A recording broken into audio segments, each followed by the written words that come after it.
I think when you're a kid, you grow up and you realize, oh, I want to be Zeppelin. I want to be the Beatles. I want to be, I want to have that kind of thing. But ever since I've been 18, I've been a professional musician. I haven't had to work a real job in my life. And as soon as I saw it, I realized, oh my God, this is the oldest Ouija board I've ever seen come out of the UK. One click on the web, you can have access to this music, that's great. But the fact that it means less because we are not sharing it with a shared community, that's a loss. There used to be this guy called the Unknown Critic. And at the end, after the credits of a movie on a rental, he would do he would just tape on right onto the videotape his review of that film. Welcome to Starfish and Coffee. My name is Sean Smith, and today I'm joined by the author Caroline Tudor, who is better known to the world as CJ Tudor. And as always, I have nothing at all prepared. So let's see what happens. I'm glad that we're just both completely unprepared. I can't do prepared. I've sat through interviews, or I've seen people interview before, where they have a list of questions and they're so eager to get on to the next question. Yes. But then they're not really listening to what's going on in the room. I know what you mean. Sometimes I've got a horrible tendency to ramble and go off at tangent. And I sometimes think that I'm just oh my God, I'm just they're desperate to ask the next question. I'm just rambling on about something completely unrelated by this point. And then suddenly we're talking about Scooby-Doo and you can't remember why. I have that mug. That Doctor Who mug.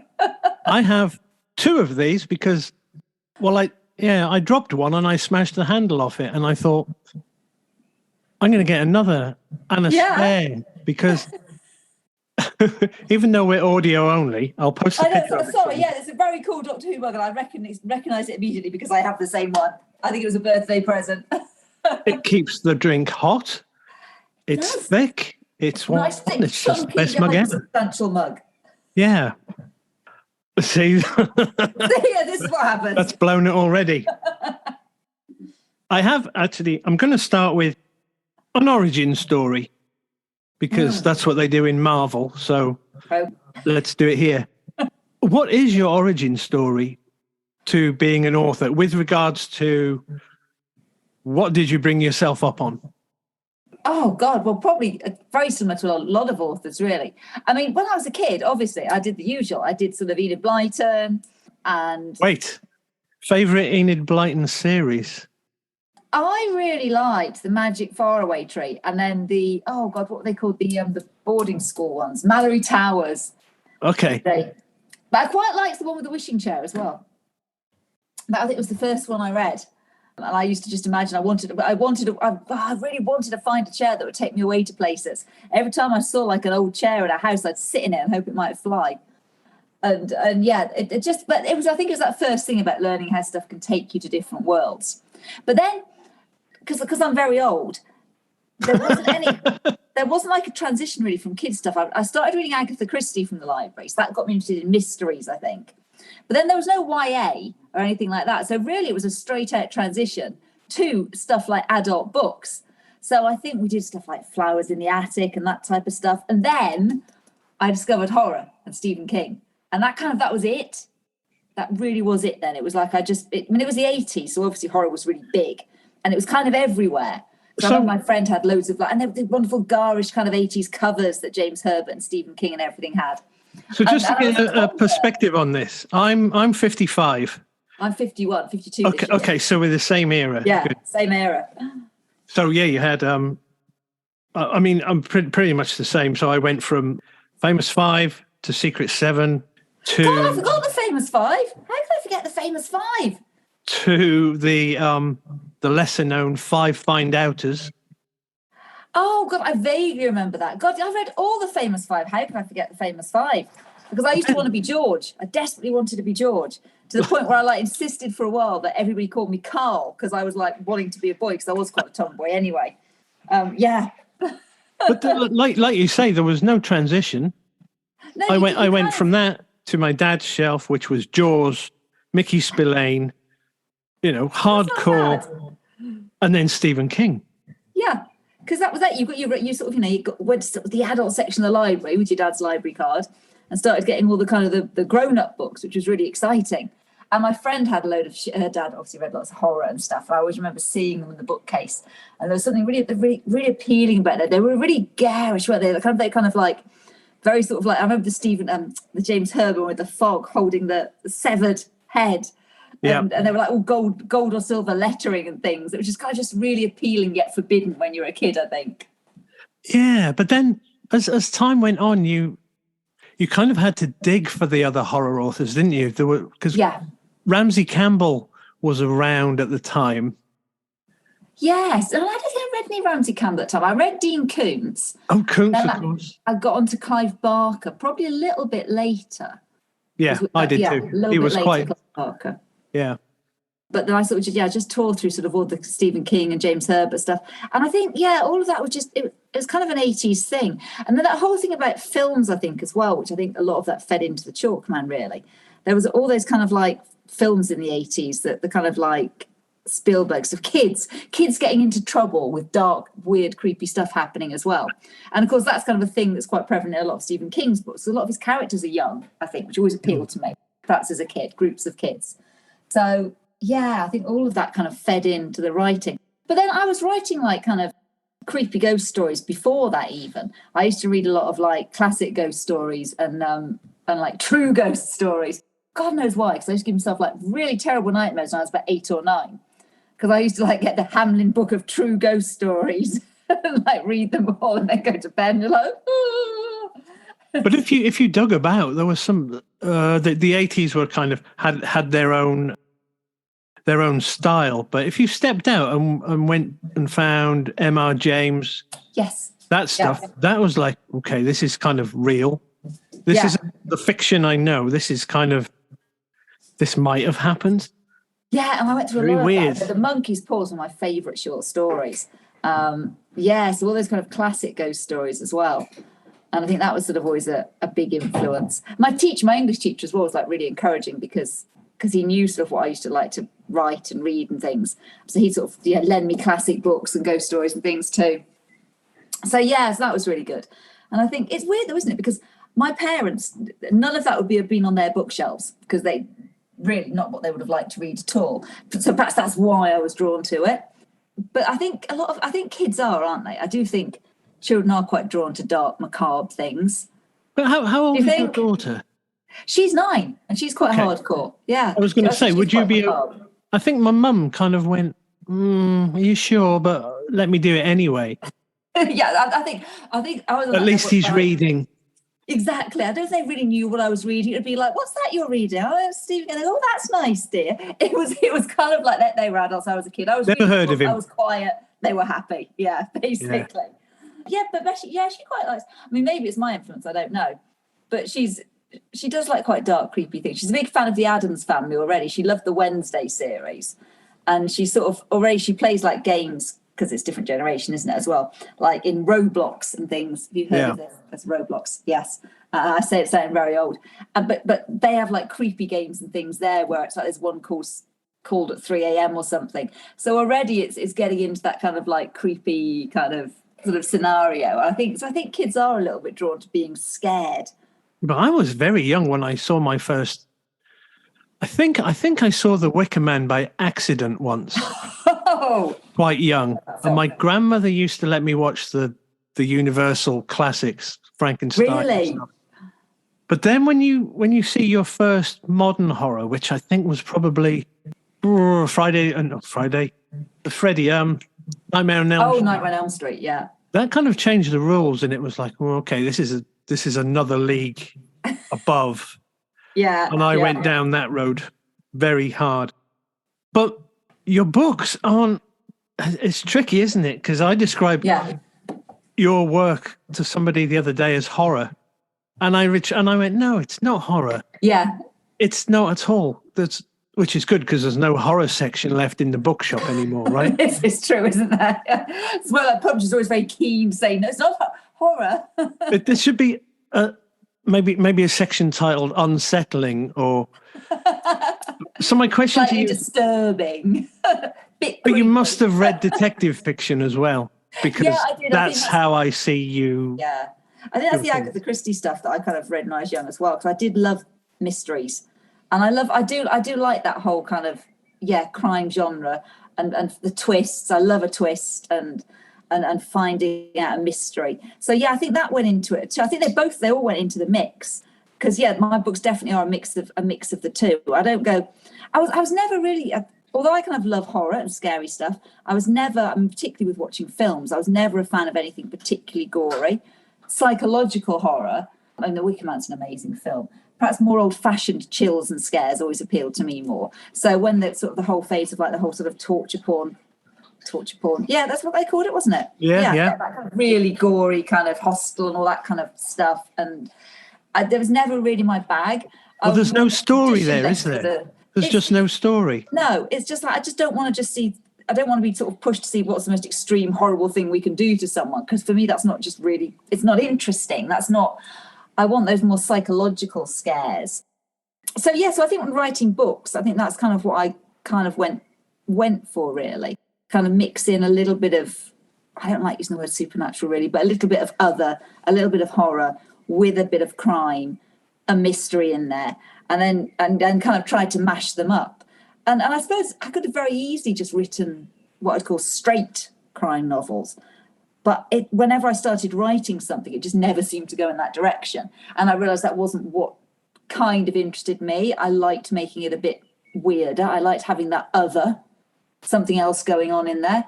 Although I was always very keen to make sure that sort of the mysteries are kind of solved without resorting to it was the boogeyman or whatever, without there being, anything too ambivalent about the endings, because I don't think people want to feel you're kind of cheating on them, really. So, I guess I just threw everything. It's funny, actually, because I realised that was what I liked writing. And I did have an agent years before my current agent. It took me such a long time to get published. And I did finally get an agent in my early 30s. And bear in mind, The Chalkman didn't come out until I was 46. But they were more kind of traditional crime. And I submitted a book and they took me on. But it was always with a slight proviso, I think, of kind of, we're going to change this book. And it became very apparent that they wanted to kind of take out all the kind of the weird stuff, the stuff that I enjoyed doing, basically. Try and make it more straight crime. And eventually it just did not work out with that agent. And I left them, which I thought was a very stupid thing. At the time, I thought it was either brave or stupid, and I regretted it when I'd done it, and then I didn't regret it years later. I kind of threw myself back into the slush pile, but I knew I wasn't happy trying to write what they wanted me to write, which was the key thing. And at the time, I remember the agent saying to me that she just didn't know, she didn't think my mix of mixing up sort of horror and mysteries, crime was publishable. It wasn't publishable. Well, it's strange, isn't it? Because that sort of hybrid way of writing, which is the only way I can write, which is just mashing up whatever happens to cross my brain that day, is really easy to write, but tricky to sell. Yes, I think that's what the problem the agents have. It's not that you're rubbish, or it's just they can't find a box for you. And I think that is it, because we were saying before about there is a lot of that, where do we put it in the bookshop type of thing, where can we put this? Does it fall under crime? Does it fall under this? Does it, and crime's obviously a big kind of seller. We kind of want to put it there, really. And I think I was quite fortunate with The Chalkman, because I wrote The Chalkman in about 2015, and then I think it was in around 2016 that Stranger Things came out. And by the time The Chalkman kind of was being submitted to publishers, everyone was like, oh, this is a bit like Stranger. It had that kind of, so suddenly I think that's why it got that sort of boost and why it appealed. And that's just timing, isn't it? And I say a lot of things with publishing are luck and timing. It's nice to think it's all about talent and creativity and everything else, but there's a heck of a lot of luck and timing goes into it, Is The Chalkman, is that the book that Stephen King commented on? Yes. Right, yeah. because for those who don't know, he said something like, if you like my stuff, you'll love this, right? That's pretty much it. Yes. That's good. You've got to come home and go, I don't need to do anything else now. That'll do for me. It really feels like that. That's it now. I've peaked. It kind of was like that. It was it was amazing. I think it was a slight nod as well, because some people, with The Chalkman, it really was my kind of homage to growing up, reading Stephen King, all the films I loved in the 80s, all the books I loved in the 80s, being a kid in a small town in England in the 80s. And I kind of wanted to write a British Stephen King novel in a way. That's kind of what I wanted to do. Job done. But I think a lot of people didn't like it because of that, because I did put lots of little nods in there to Stephen King books, which I thought would be fun and people would enjoy. And I think some people took it that I was trying to copy. And it wasn't my intention at all. It was a homage to, like, the stuff that I loved. So that comment really was, it really did kind of make it for me in an extra way, actually, because it was like, okay, it's kind of, he's given that little kind of nod. I see what you've done there, and I've given you the nod, and it's okay. So it was amazing. I always say it was the best day of my life when I saw that tweet. Well, and I have to quickly say, apart from when I met my partner and had my daughter. Well, the only other person I'd ever seen Stephen King being like that about was Clive Barker. Wow. When he said, "I've seen the future of horror," and his name's Clive Barker. He's what I love is he's very generous and kind, and I think because he's such a great, because he loves reading, isn't it? The best thing was, and I never thought this would happen, I replied to it in a very like, oh my gosh, thank you so much, I love you kind of way. Here's my number. Yeah, he just replied and went, "You rock," which was even better. And I said it's now going on my headstone, obviously. But yeah, it was awesome. And yeah, it doesn't get much better than that. I kind of always say, no, it doesn't really matter what happens. That was kind of my ultimate would have been if someone said, what's your dream come true when you're working as a dog walker for like £10 an hour? I've been getting a book published and having Stephen King read it and say something nice. So it's like, job done. Bosh. What next?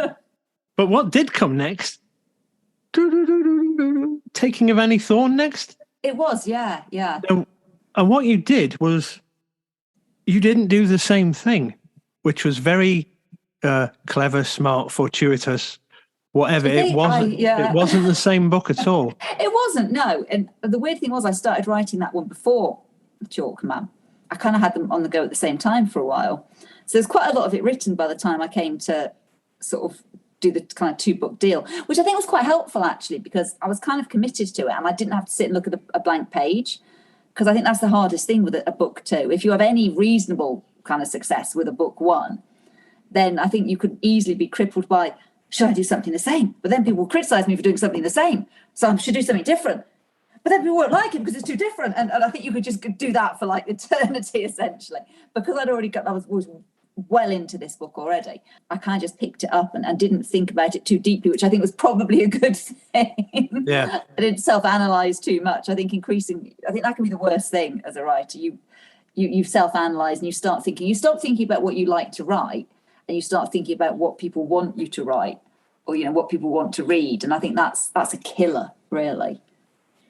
But it happens. It happens. Yeah, it is. And I sort of always roll my eyes when sort of a book comes out that seems pretty much exactly the same as the previous book, but with kind of like slightly different kind of cast and title. But I can understand how you would feel, how writers probably do feel. If they've had a very successful book, I can understand you could easily be kind of railroaded into, well, we want more of the same. Because ultimately for publishers, it's a business, and it's like, well, this book did very well, so we want something pretty much similar to that. Just do that again, essentially. But you're with Penguin. Yes, yeah, Michael Joseph, which is sort of Penguin. That's a pretty decent top flight publisher to be with. They've been really, really good, actually. And like it's not the usual sort of thing, is what I'm saying. Well, yeah, I mean, I suppose perhaps, and Michael Joseph is sort of a smaller imprint. They haven't got tons of crime writers, and I've got a really lovely editor, and she's never sort of said, "We think you should do this." Well, yeah, maybe a little bit, but I've kind of no, I want to do this. But no, she's quite, I would say, would tell me if I came up with an idea that she really thought, no, that's just not going to fly, but kind of gives me a fairly free rein. And then I'll then get behind, the books, which has been really good. They just, they tend to be relatively understanding, because I wanted to change with the last book. I wanted to do something a bit different from the previous books. And again, I think there's always in a publisher way, because I think there always is a kind of like, oh God, okay, we thought we were going down this route and now you want to do something different. But they do get behind me, which is good. I mean, it makes me feel they kind of trust me, hopefully, that I can pull it off. But your latest, The Drift, is so different from your other stuff. Yeah. I I stopped reading. I'd done about 2 chapters, and this is really different. and because of the way it's time distorted, if you like. Yes. It was like, okay, this is so different. You have to get quite a way into it before it clicks with you. And then once the bus, no spoilers, once the bus goes, it's go, okay, this has got tons of intrigue now. Yeah, you do have to stick with it a little bit, and there's obviously it takes no a little bad bit thing. to get into it, I think. No, I like a book that you have to kind of. I mean, I think there's this idea now that you have to stop everything with almost an instant. I don't know, if you instantly gratify people with like big bang. This is the beginning, and sort of off we go, and have everything laid out a little bit. Whereas I think it's quite nice to find your way into a book and actually go, I don't know what's going on here. I'm not quite sure what's going on. And then take a little bit to get there, because it sounds it can be more satisfying. And I wanted to do something really different with it, and I wanted people to kind of like not quite know what was happening, and then hopefully that would make the reveals when they come more satisfying. I'll say that I didn't see any of them coming. Excellent. You're kind of like, is this going to go this way? No, it hasn't. Very much not hasn't. So that's good, which is what I wanted to happen. And but I loved writing The Drift. It came about in a weird way, because the book that I was supposed to publish the year before, I skipped a year, because I wrote a whole book during lockdown that I ended up hating, and basically said to my publishers, I don't want to put it out. Tell me about that. Tell me about the book that you hate. Does it live as a file on your computer? Did you print it out and put it in a drawer, or? I didn't print it. Did I print it out? No, I didn't print it out.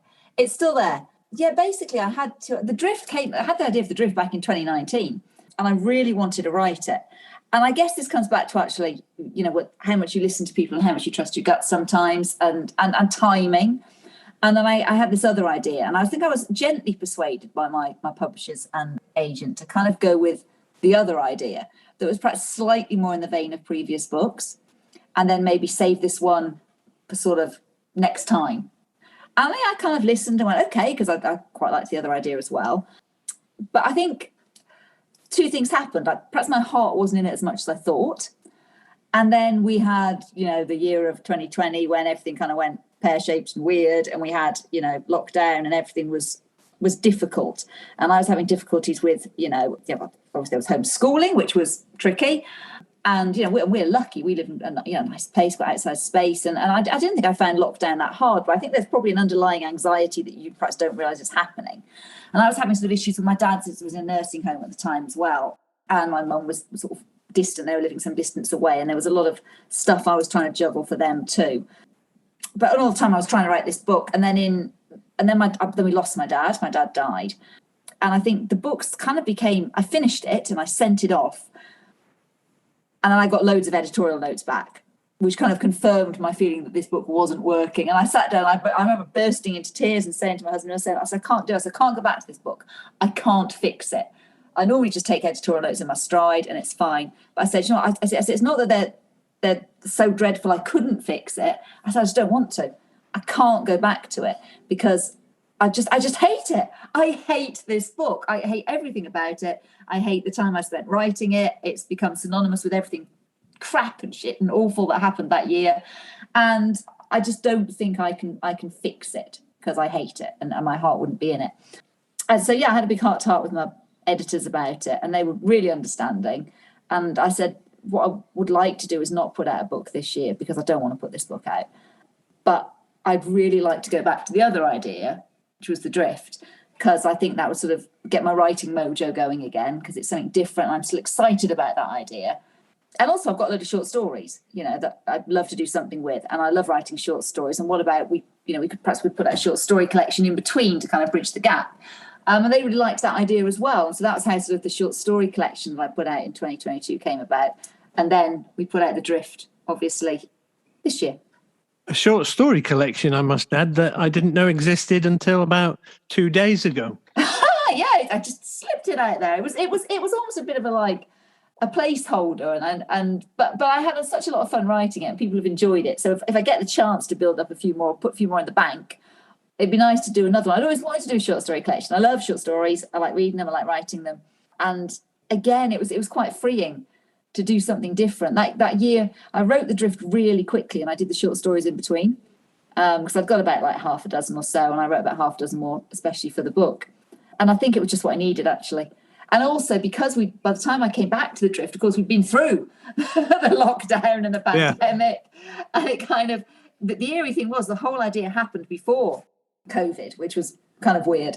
But I meant I could feed a lot more experience into it, and then submit it with the fear of going, is anybody going to want to read a book, even if it's a backdrop to the story with anything about a viral pandemic in it. Are you one of those people, and I can only do this by example, so whenever I published a magazine, it would turn up on the shelf and I'd see it in the store, and it would interest me not one jot, because I'd seen it a million times. I'd proofed it 2 million times. I didn't want to see any mistakes I'd made, so I'd never look at it. And the thing. It was a non-entity because I was already knee deep in the next one. Yeah. It's exactly that. It's exactly that with the book. I am when it's out there and published, I've never never read any of the books again. It's out there, and then there is that horrible fear. It's like I don't want to read it because I know however much it's been proofed, I will probably still find something, and it will just keep me away. I remember that bit there. I didn't mean to say that, and I had this one line that was really good, and I wanted to put it in, but it was on a post-it, and I forgot, and. It is, and then you'll inevitably, the worst one was with the other people, because we did find it. Oh God, there was a name change, and I don't know how it had got missed. It changed back, and it went out there, and oh God, and someone told me on Twitter, because there's always someone who will tell you on Twitter. I was lying awake at night about it. Oh God. So yeah, there's always those things, and my editors do say, don't worry about it. Every single published book that's out there will have at least one mistake in it, because it's a human process ultimately with proofing. But it is that nightmare. When it's done, it's done. It like I say, you've read it a million times, and it's now it's gone out into the world. You just lose all sense of what it's about. You start looking at it individual word by individual word, and it's horrible. But it is. You get point. I never want to see this book again. and I guess that's Stephen King for you, right? He's quite up for talking about things like that. You write, you move on. You write, you move on. You just keep going, and suddenly you're 70. Yeah, so it's a sobering thought, isn't it? It's like, I was thinking the other day, it's like I'll never write as many books as Stephen King because I started way too late. It'd be a good ambition, though.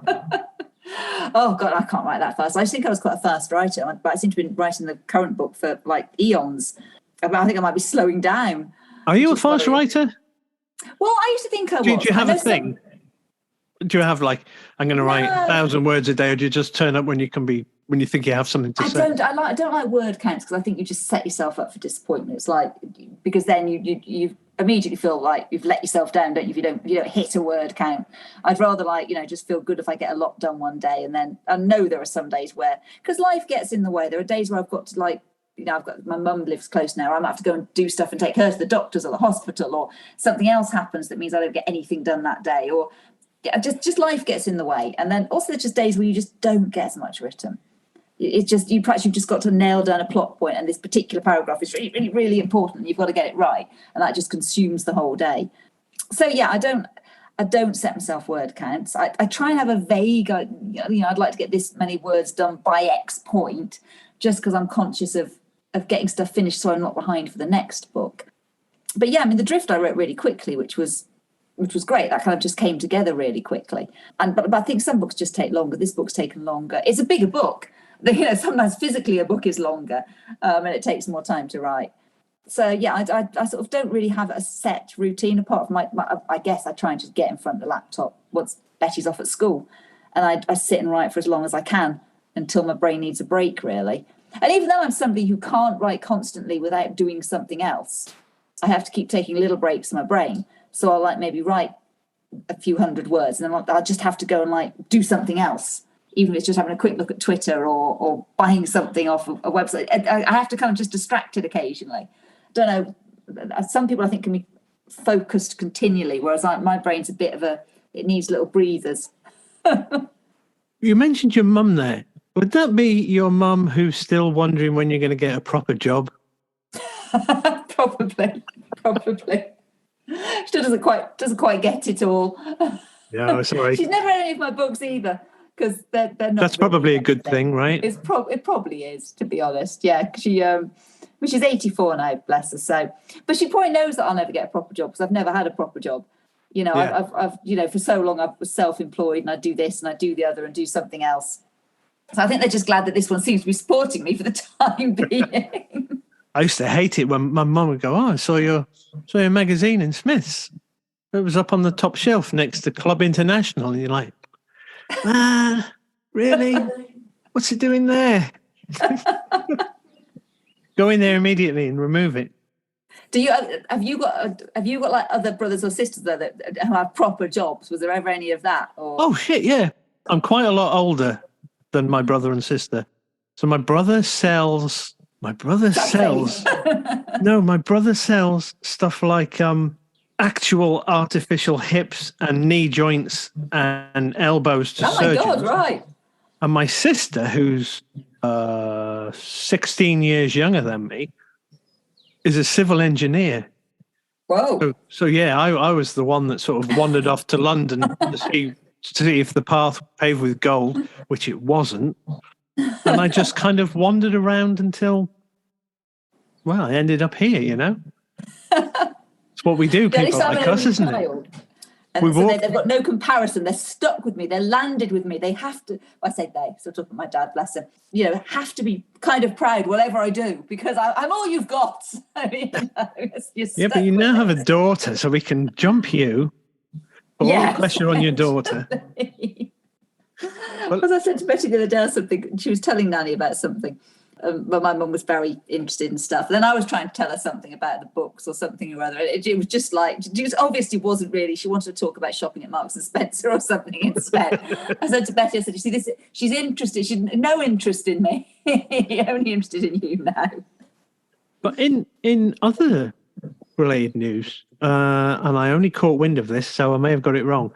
Paramount have picked up The Burning Girls.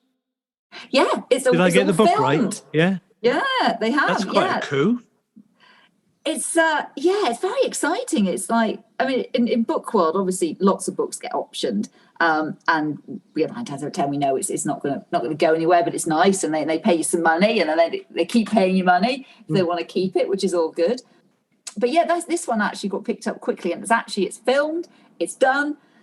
Coming out in August. Wow. It's finished. I've seen the first episode and I thought I'd turned that off. Yeah, I've seen the first episode and it's really good.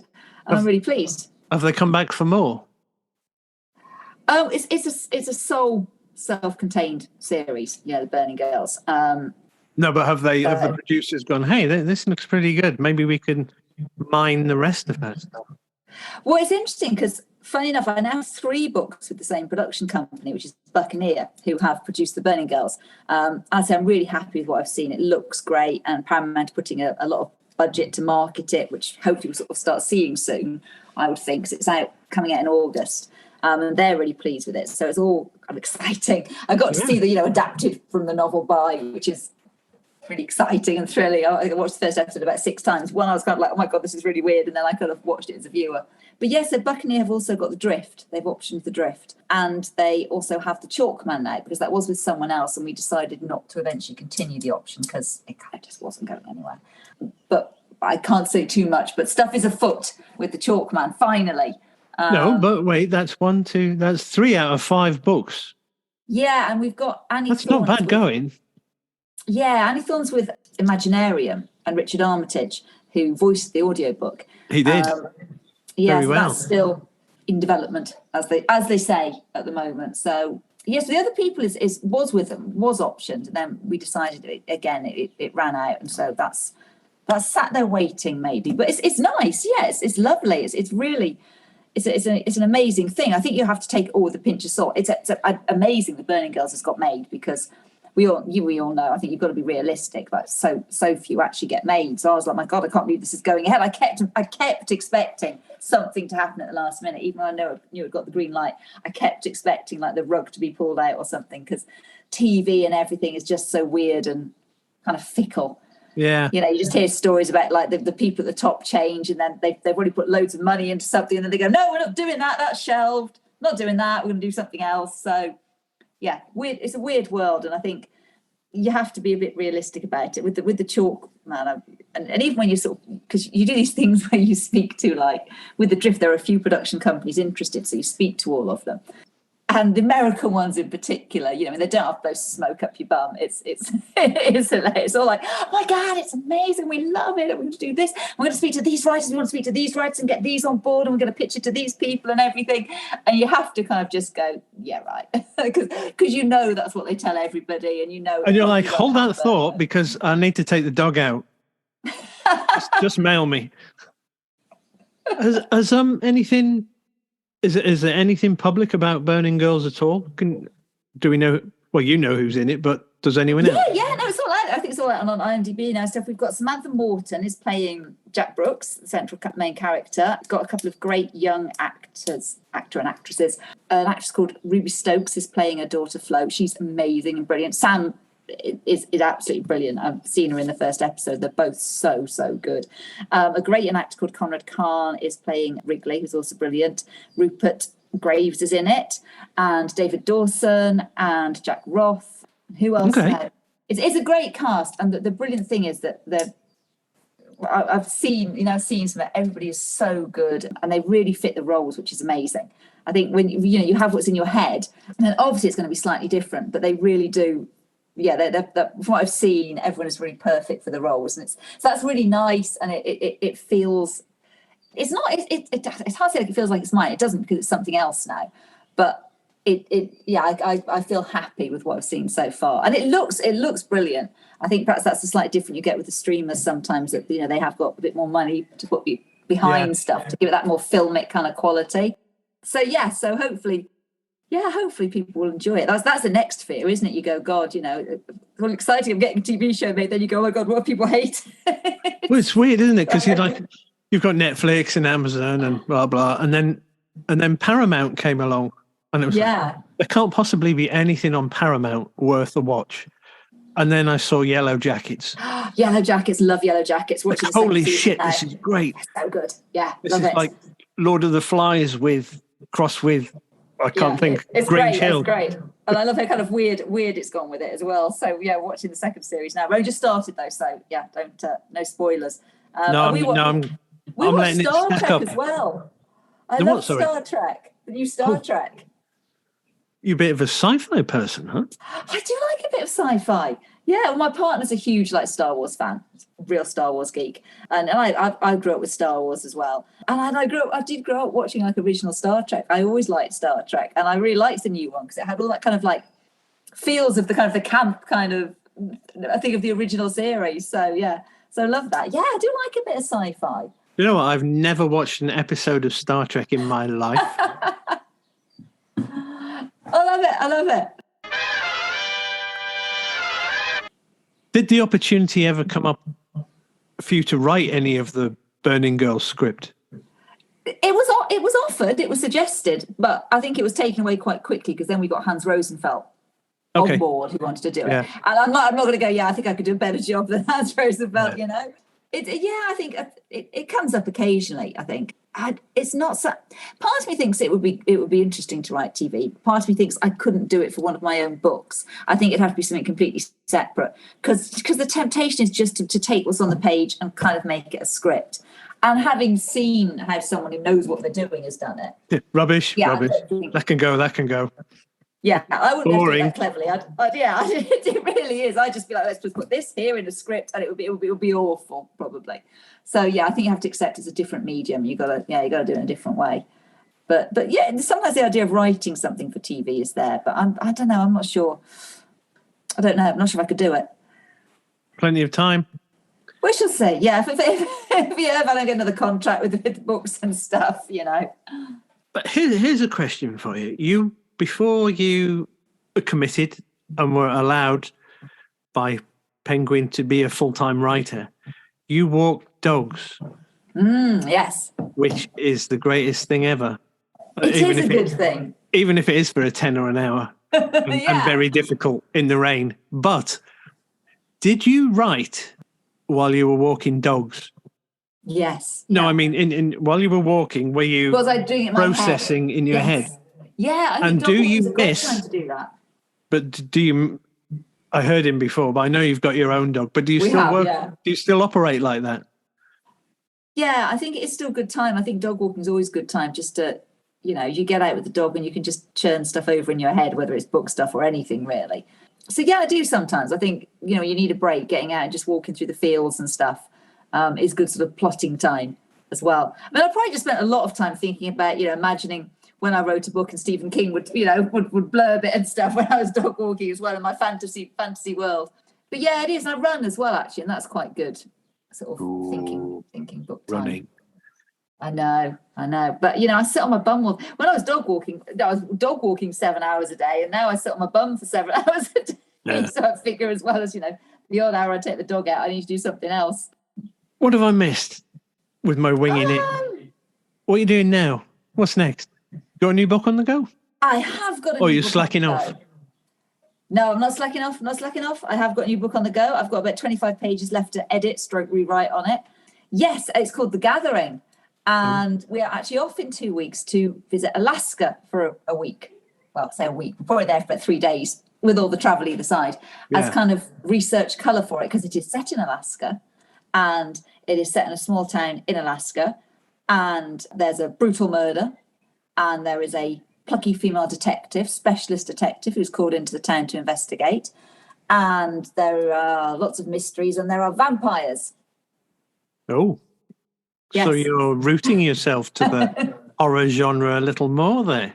I am, yes. I said to my agent when I was describing it to her, I said, it's kind of like Fargo / The Mayor of Easttown meets 30 Days of Night, So if you kind of imagine that, or Near Dark meets that, imagine those kind of things melded a bit. It's a murder mystery, but there's vampires, and it is kind of alternate reality stuff as well, really, because it's kind of set in alternate reality where vampires have always existed. They've always been there, but actually they've kind of been hunted and hunted down to near extinction. So there's only sort of a few remote groups who live in colonies in the wilds, really, because they've been kind of pushed out of society. But they are protected because we've kind of realised they're not actually dangerous to people anymore, and people can't go about killing them willy-nilly. But if they're a danger to human life, they can be culled. So it kind of mixes a few. It's kind of what's fun is it's like building a whole new world again. It's world building, reinventing myths, doing different stuff with it. So my vampire's very different to kind of some other ones that might have been in fiction, and we try and ground it all a bit more in reality. And yeah, there's lots of fun to be had with it.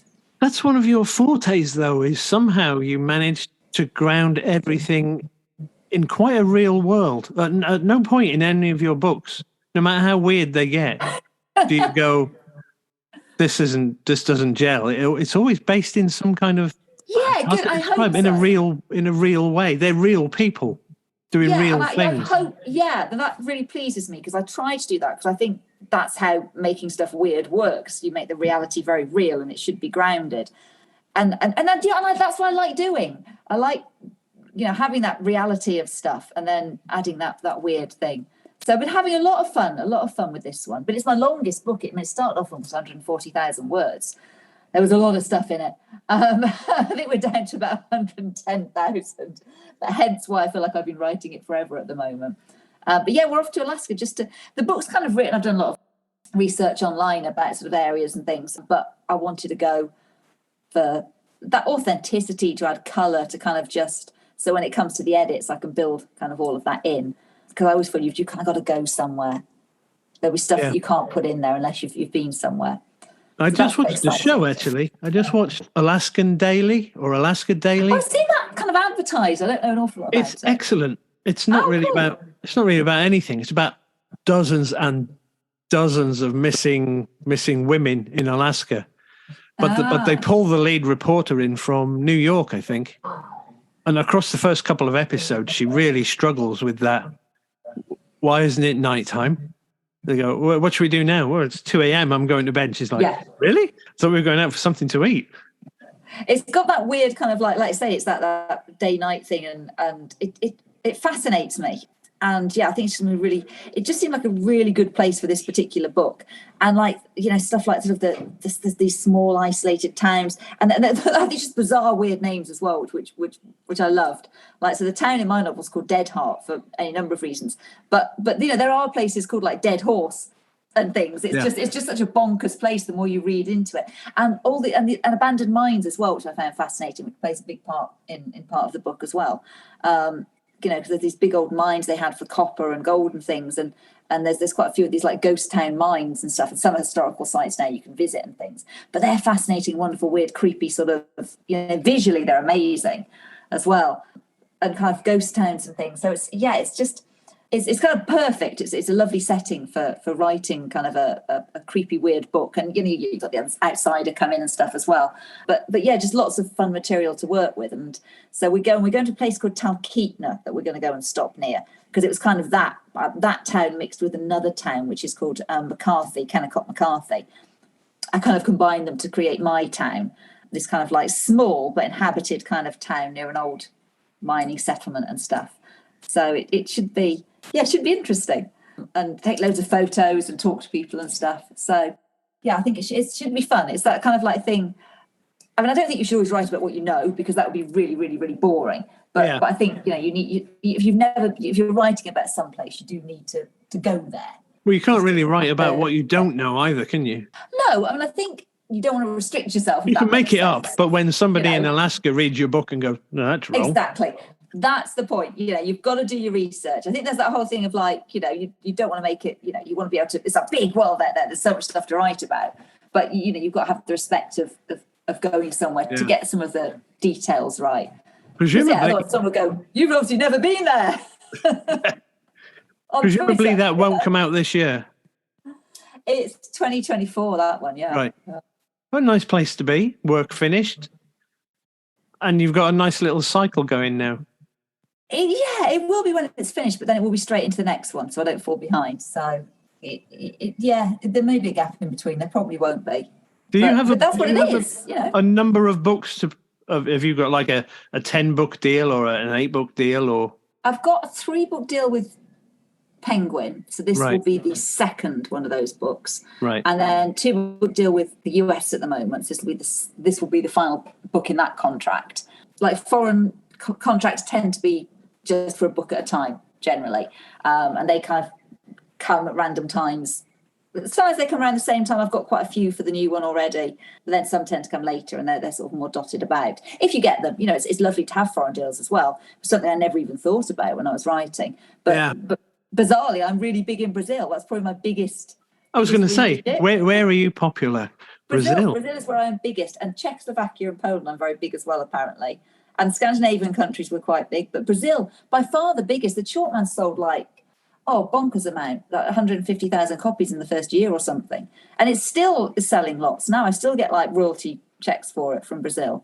It's crazy.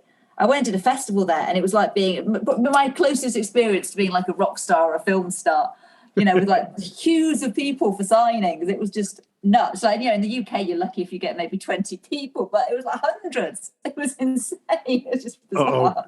Here we go. Isn't it funny when you see your foreign editions, especially, not that I'm talking from experience, but other people's, like Spanish book design is awful. They're also very, very different. It's basically, someone said to me at the start, weird, isn't it? Hate your American covers because everybody hates their US covers. Yeah. And actually, I always with mine, I think. But yeah, it's weird. Why can't Americans design books? Pardon? Why can't Americans design books? It's a weird thing, isn't it? I actually, the last covers, I've been lucky. With my publishers with the last ones. I always said I was never wild about the US Chalkman cover. I really didn't like the hiding place cover. And now you come to mention it.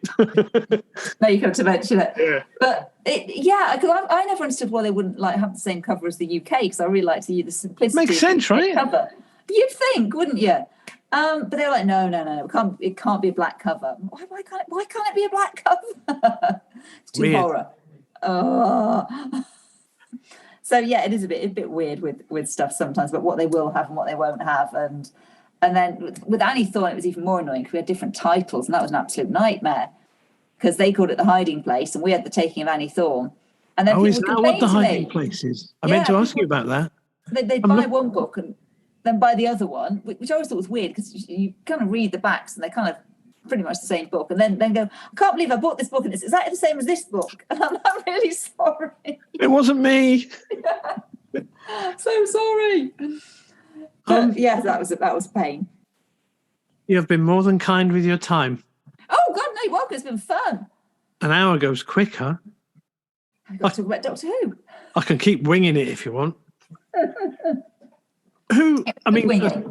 Let me just throw this in to see where it goes. I used to, many moons ago, I thought I'm going to be a fantasy horror writer. I've had a few goes. It's not my thing. And then, well, it might be. I'm getting to...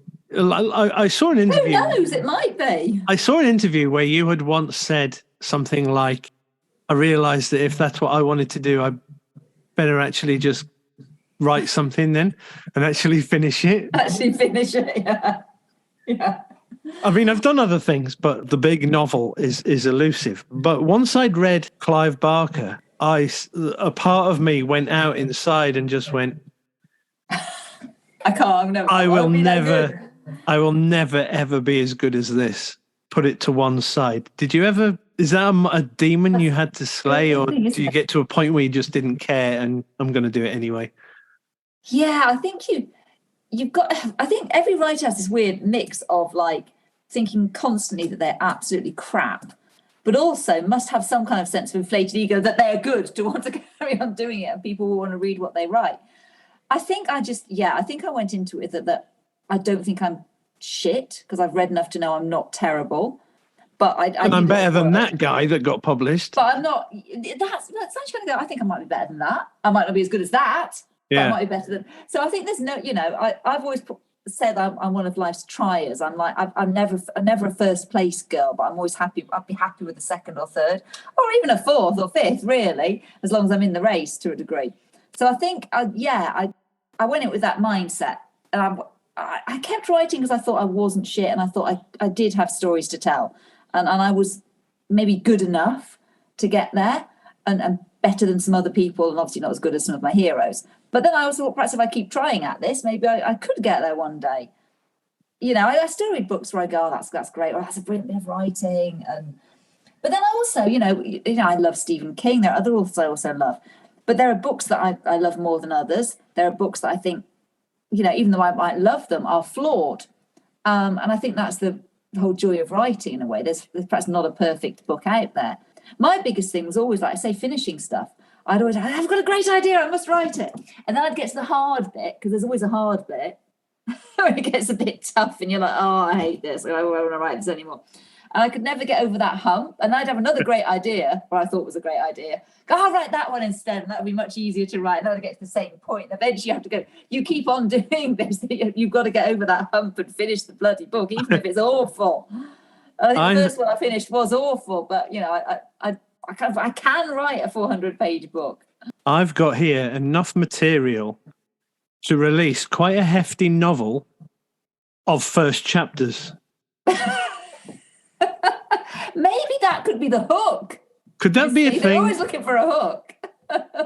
But just when you're like, oh, that's pretty good, and then you turn the page and it starts again on something completely different. I'm sure people have done more stupid things.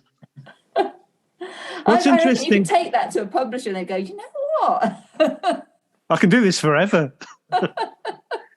What's weird is that, and this is always the case, and I will wrap it up for you now, is that with Steve, like you could be, there's a kid somewhere who never read Stephen King. That might be true. Yeah. But has picked up your books, and you are that kid's, you become that kid's, that's how it works. That's a weird thing, isn't it? It's a weird thing to think. You grow up on bands like, well, we're kind of same era, and you're like, you see Duran Duran being huge, and then as time goes on, you see them on like some kind of boutique tour with Spandau and Tears for Fears, and they're playing like the Manchester Apollo, and you're like, well, this shouldn't happen. This is wrong. Meanwhile, some kid who's 22 is playing to 3 times as many people. Yeah. Like, who the hell are you? But that happens. Yeah. That's the way it goes, right? It is, isn't it? I guess. I mean, music even more so, because I think very with much. writing, you can kind of, people can't see that, you're getting old and decrepit, and you can just keep going as long as your brain's going. I think, Whereas music's starting to get even more faster turnover, isn't it? Though I'm very pleased that we are indoctrinating Betty with old bands, which is always good. She's a big Tears for Fears fan. Very pleased by that. She loves music. She's she's a fan of some quite unsuitable bands. Like she really likes Frank Carter and the Rattlesnakes. Cool. I must say, for the Brilliant. record, I'm not a Tears for Fears fan. I'm not I sure. liked a bit of Tears for Fears in my youth. I've got to say, I did like a bit of Tears for Fears, and I still can go back into that era now. I liked my sort of alternative rock, and I was a big Cure fan as well. I'm doing my sort of slightly gothy phase. Well, it wasn't a really big gothy phase, but that period. It's weird, isn't it? Because it wasn't goth at the time. The Cure were just another band. It's in hindsight that everything got labelled. It's goth. Yeah, it's true, because it was all it was all big hair and makeup. Really, it was. No. The weird thing is now is I loved the Cure when I was in my teens, and my husband's, it's a bit convoluted.